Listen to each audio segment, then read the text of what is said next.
want to bring in the former House Speaker Kevin McCarthy. Good morning to you, sir, and thank you for your time today. And we're going to play this clip. We played it yesterday, and it's got a lot of play, frankly. But I think in this soundbite, it holds a golden nugget. This is Nancy Pelosi choosing to go on MSNBC yesterday. It's up to the president to decide if he is going to run. We're all encouraging him to make that decision because time is running short. It's up to the president to decide if he's going to run, and the president said he's already made his decision. How would you parse that language there? I think the former speaker is very clear. She did it on purpose. She went on a morning show that Democrats watch. She's telling the president that his decision is not the decision she wants. She's also saying to the Democrats that Hakeem is not the leader of the Democrats. She is. Hakeem's being weak by not taking a position. The Democrats should look at something else, though. While all this has been going on, whether President Biden should stay on the ticket, the numbers for Kamala Harris has actually dropped. She's in a worse position than she was at the end of June before this ever came forward. So if they remove Joe Biden, they're going to be in the polling position that's even a worse position they are today. And this seems like it's going to continue to linger until they get to their convention, because the president has not put this away. But the real concern here is this is becoming the Democrats' Watergate. Who knew it? When did they know it? And what did they do? So you're going to see a lot of damage going forward, and they're inflicting it themselves. I think President Trump has played it smart. The Republicans have played it smart. Be quiet. Let the Democrats hemorrhage and bomb themselves, have their own Watergate that continues onward to go into Chicago. So yesterday, I felt like Nancy Pelosi poured the gasoline, George Clooney then lit the match, and Hakeem Jeffries and Chuck Schumer declined to call the fire department. So they just let the fire rage overnight. To me, the campaign, it is done for the Biden team. I think that they even are starting to realizing it. But I wondered about some of the poll numbers, because the congressman from California there, Mr. Barra, he said if they have different poll numbers than what we're seeing, they should show it to us. I'm assuming that good polling doesn't exist somewhere.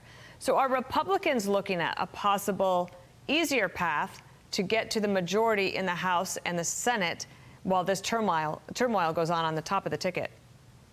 I think you're right. Biden has not put this away. I'm seeing polls in California, a seat that, this is a Democrat poll actually, that Biden carried by 13, that Trump is now leading by 13, a switch of 26 points. You see this continue. A number of Democrat seats that Biden carried in California, he is now losing. So they are in a panic. But remember, you've watched that this White House has not been able to put this away. Remember, Axelrod started this a long time ago, and so did Carville. I believe you have President Obama behind the scenes pushing this, and this is why this is continuing to linger out there, because you've got an internal battle that he's doing. George Clooney would have never come forward unless Obama allowed and said that was okay. This is why they have a conflict within, and you're right. We're seeing polling in places we haven't seen before.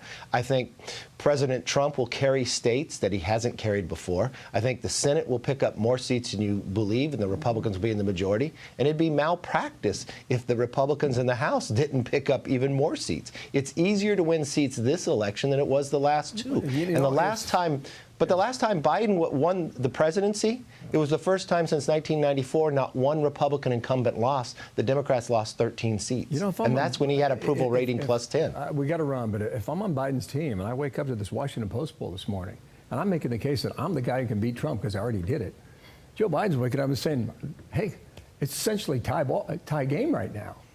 And that would portend very good news, I think, for those among his team who still want him to fight. Just last comment real quick. Okay, 4 years ago on this day, Biden was winning by 9 points. Today, he's actually losing, and he only won that last election by 48,918 votes. I don't see him able to be there, but I'm just saying in this poll, among registered voters, it's 46 to 46. That's what they have. And 4 years ago, he was plus 9, and he only won by 48,918. So I would say it's probably pretty difficult for him to win, but there is no other Democrat that would be in a better position than Biden is right now. Well, so if I was Biden's team, I would hold on. That they find themselves in. So great to have you. Yes. Especially as Speaker See you in Milwaukee, huh? Right? All right. See you next week. I'm a Speaker Emerita. Thank you, Kevin. Nice to see you. I'm Steve Doocy. I'm Brian Kilmeade. And I'm Ainsley Earhart. And click here to subscribe to the Fox News YouTube page to catch our hottest interviews and most compelling analysis.